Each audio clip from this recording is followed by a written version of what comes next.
पुढच्या बातमीकडे डोंगरावरून उडी मारणाऱ्या मुलाला वाचवताना आई आणि वडिलांचा सुद्धा मृत्यू झालाय। छत्रपती संभाजीनगरच्या तिसगाव जवळील खवड्याच्या डोंगरावर मुलानं आपलं जीवन संपवलं आणि त्या मुलाला वाचवण्यासाठी गेलेल्या आई वडिलांचा सुद्धा दुर्दैवी मृत्यू झालाय। अतिशय धक्कादायक। काय काका झाली का सुट्टी? हा झाली बाबा। एवढ्यात लयच उशीर होतोय तुम्हाला कामावरून यायला? होतो उशीर, आता काय ओव्हर टाइम करतोय ना सध्या, पोरांसाठी करावं लागतं बाबा। आपले दिवस गेलेत रे बाबा गरिबीत, पण ना पोरांचे नाही गेले पाहिजे। जे आपल्याला नाही मिळालं ना ते सगळं पोरांना देता आलं पाहिजे। काका इथंच तुम्ही चुकता।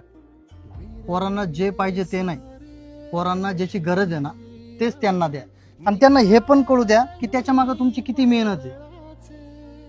नाहीतर एक दिवस पोरं ते मागतील जे तुम्ही देऊ शकणार नाही।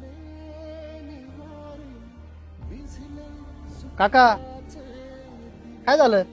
काय नाही, पोरासाठी 5,000 रुपयाचं बूट आणला, बदलून आणतो आणि 300 रुपयाचं सँडल घेऊन येतो। या बुटासाठी ना 5 दिवस कष्ट केलेत मी, त्याची गरज नाहीये, मला आत्ता कळतंय। येतो। घडी भर तू थांब जरा, ऐक त्याची